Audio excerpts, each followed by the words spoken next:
నమ్ముతున్నారు, బలంగా చెబుతున్నారు. ఇవాళ దానికి సంబంధించిన కార్యక్రమాలు కూడా మొదలు పెడుతున్నారు.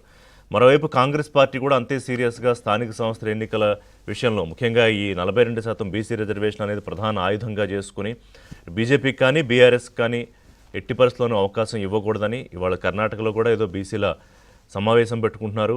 దీనికి సంబంధించి ఒక జాతీయ స్థాయిలో కాంగ్రెస్ ఒక ప్లాట్ఫామ్ ఏర్పాటు చేసుకుంటోంది. 21వ తేదీ రేవంత్ రెడ్డి ఒక ప్రత్యేకమైన పవర్ పాయింట్ ప్రజెంటేషన్ కూడా ఇవ్వబోతున్నారు కాంగ్రెస్ నాయకులకి, అలాగే ఇండి కూటమి నేతలకి.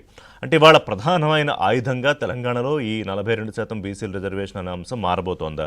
ప్రత్యేకమైన ఆర్డినెన్స్ సంబంధించి ఇవాళ గవర్నర్కి పంపిస్తున్నారు, అది ఆమోదింపజేసుకుని జీవో ఇవ్వాలని. అయితే ఇటు బీజేపీ బీఆర్ఎస్ స్వాగతిస్తున్నాయి, కానీ వాళ్ళకుండే అభ్యంతరాలు వాళ్ళకున్నాయి. ఒకటి, అప్పటికన్నా తక్కువ లెక్క చూపించారని బీఆర్ఎస్ అంటూ ఉంటే మతపరమైన రిజర్వేషన్లకి మేము వ్యతిరేకమని బీజేపీ అంటోంది.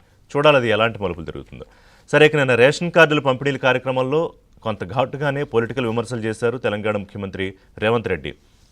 ఆయన ఏమంటారంటే 10 ఏళ్లలో మీరు అధికారంలో ఉన్నారు, బీఆర్ఎస్ ఉద్దేశించి లక్షల కోట్లు దోచుకున్నారు, కానీ కనీసం మీకు రేషన్ కార్డులు ఇవ్వాలన్న సోయి కూడా రాలేదా?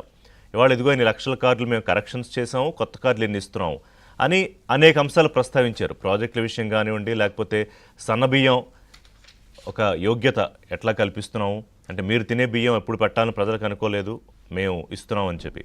సో ఇందులో నేపథ్యంలో ఏంటంటే దోచుకోవడం ఒకటి, అలాగే అహంకారపూరితమైన రాజకీయాలు చేయడం, అంటే అవినీతి అహంకారం రెండు కలగలిపి మిమ్మల్ని దూరం పెట్టేశారు, ఇక అధికారం అనే విషయం మరి మర్చిపోండి అని బీఆర్ఎస్ నేతలకి చెప్పారు.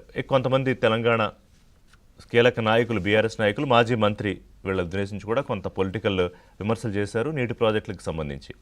ఇక బీజేపీ విషయంలో కూడా ఆయన ఒక థీరీ చెప్తున్నారు. అంటే గడిచిన కొన్ని దశాబ్దాలుగా ఏ పార్టీలకు అధికారం ఇచ్చారు, ఎన్నాళ్ళు ఇచ్చారని చెప్తూ ఆ లెక్కను చూసుకున్నా కూడా 2024 నుంచి 2034 దాకా ఖచ్చితంగా కాంగ్రెస్ పార్టీకి అధికారం ఇచ్చి ఆశీర్వదిస్తారు తెలంగాణ ప్రజలని. సరే, సీఎం నేనే ఉంటానని ఆయన అనలేదు, ఒక సందర్భంలో రేవంత్ని ఆశీర్వదించండి అన్నారు, కానీ కాంగ్రెస్ పార్టీకి అధికారం కావాలని. మరి ఆ లెక్కను చూస్తే 2029, 2028 నాటి ఎన్నికలకు కూడా బీజేపీకి ఛాన్స్ రాదా?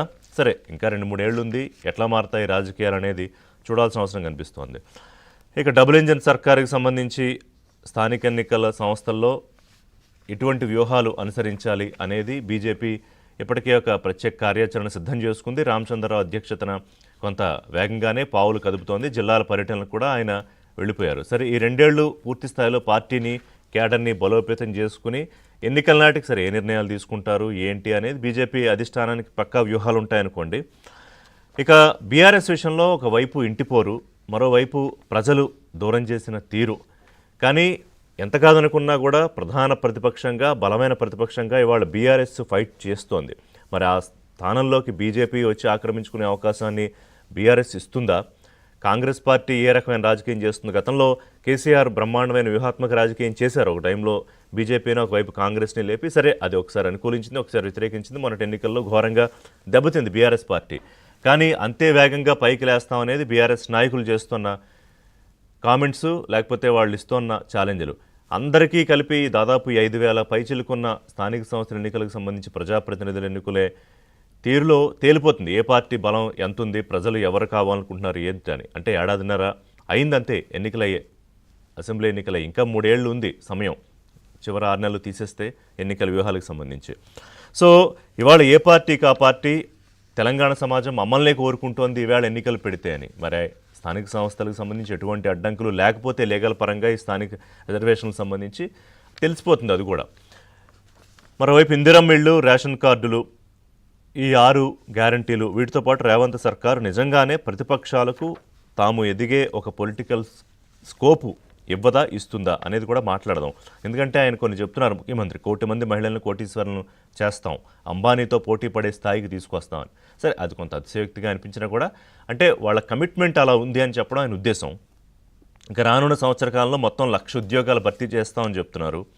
అలాగే ఇప్పటికే 3 కోట్ల మందికి పైగా సన్నబియ్యం తింటున్నారని చెప్పారు. అలాగే 9 రోజుల్లో 9,000 కోట్లను 70 లక్షల మంది రైతుల ఖాతాల్లో వేసామని చెప్తున్నారు. సో చెప్పినవన్నీ డెలివర్ చేస్తూ వెళుతున్నాము, మిగతావి కూడా మేము చేస్తాము, కాబట్టి ఇంకా మీకు అవకాశం లేదు అనేది వారు చెప్పే ఉద్దేశం.